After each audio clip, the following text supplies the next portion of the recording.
Hey everyone, this is Julia with Honest Hotel Reviews, and today I'm at the Grand Legacy at the Park at the Disneyland Resort, giving you an honest hotel tour and review. This video is not sponsored, but if you find it helpful, we'd love your support. Give us a like, leave a comment, or subscribe, and let our conscience be your guide. We chose this hotel for a last-minute girls' getaway, mainly because it was the most reasonably priced hotel within a 5-minute walk to Disneyland. This Good Neighbor Hotel is classified as a moderate hotel on the Disneyland website and is almost right across the street from the Harbor Boulevard entrance to Disneyland, so we were excited for our stay. The Grand Legacy at the Park is made up of two notably different areas. The front building of the hotel is newly built, so the rooms are nicer and a little more expensive. They're accessed via the elevator in the lobby, plus you might just get a view of Disneyland from your room.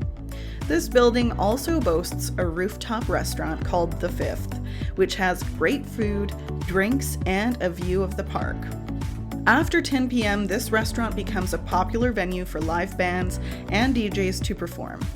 The downside to this is many TripAdvisor reviews mention how loud the music was in their rooms and that it prevented them from getting a good night's sleep. So if you're a light sleeper or have young children, you might want to avoid the newer rooms. The second and older part of the hotel is made up of multiple 2 to 4-story motel-style buildings. This is typical for most of the hotels located right across the street from Disneyland. Here's how our reviews work. Each hotel is graded on the same 4 categories, which are overall experience, hotel amenities, room, and value. This way you can see how they stack up against each other. For the Disneyland Resort area hotels, we've adjusted our rating scale to be more lenient, as many of these hotels are from Walt's era and are showing their age. There is a good argument to be made for picking a hotel that is right across the street from the park. You are so close to the magic, you can see California Adventure and the Disneyland fireworks without even stepping off the property. It was the perfect option for our 3-night girls trip, especially since the weather surprised us with moments of mega downpours. So it was really nice being so close that we could come back to our room midday to change into dry clothes and shoes, and then hit up the park again without missing a beat. The second and older part of the hotel is made up of 2 to 4-story motel-style buildings that were built over 40 years ago. Keep in mind that most of the hotels right across from Disneyland have this in common. That said, we automatically tend to rate motels a little lower, so if you're uneasy with staying in a motel-style room, you'll want to opt for a room in their newer building. All in all, we're giving this category a 3 out of 5. As previously mentioned, the Grand Legacy Hotel has a great rooftop restaurant and bar, which has an amazing view of the Disneyland fireworks. Other amenities on site include laundry facilities, a gift shop, discount ticket store, and a few restaurants attached to the front of the hotel. The pool is what we call a parking lot pool, where the pool is surrounded by, well, the parking lot. Although we didn't use it during our stay, it looked like a fun pool for kids. But as an adult, I wouldn't have used it to soak up the sun and relax. Our favorite amenity at this hotel were the little snack bags and water bottles they provide to every guest each morning. The only notable amenity that was missing from this hotel was the fact that there's no fitness center. At the end of the day, we're giving this hotel a 3 out of 5 for amenities. The Grand Legacy has a wide variety of rooms to choose from. Again, we chose the premier room because it was in the quieter section of the building at the back of the hotel. It was slightly smaller and lower quality than what we were expecting from the photos, but that is fairly typical for an older hotel.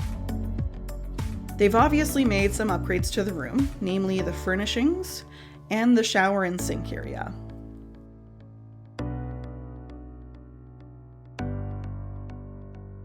The 2 queen beds had 4 pillows each, which is great if you're a family of 4. They were clean, but you could feel the lumps and dips in the mattress. But that said, they were slightly better than average for the area. There's a bedside table between the beds with 2 outlets for charging your devices, a flat screen TV, microwave, fridge, a very basic coffee machine, an ironing board, and luggage holder. Here are a few things to keep in mind about this room. There was no in-room safe, which is a huge hotel faux pas in my honest opinion.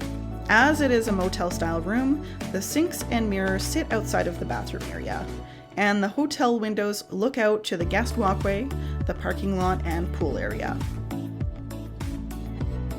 Even though the room looked clean at first glance, upon further inspection we did find something on the door handle to the bathroom, and the microwave hadn't been cleaned. Overall, we're giving the room a score of 2.75 out of 5. The last category is value. When it comes to the Grand Legacy at the park, it's all about location, location, location.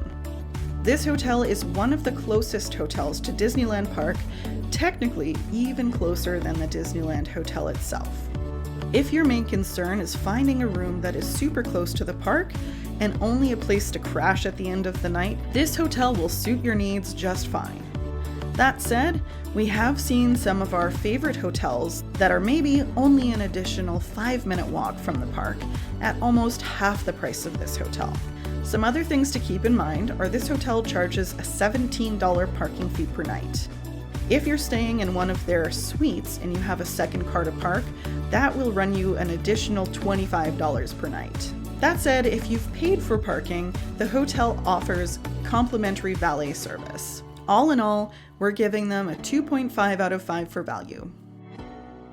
This gives the Grand Legacy at the park an overall score of 2.8 out of 5. We would certainly stay at this hotel again, but would try staying in one of the newer rooms at the front of the hotel if the price was right. We recommend this hotel to people who want to stay as close to Disneyland as possible, but don't want to break the bank, and are happy to stay at an older hotel. If you're considering other hotels in the Disneyland area, we post new hotel reviews every week. Head over to our YouTube channel or find us at honesthotelreviews.com for more hotel recommendations and travel tips. I'm Julia, and this has been another Honest Hotel Review.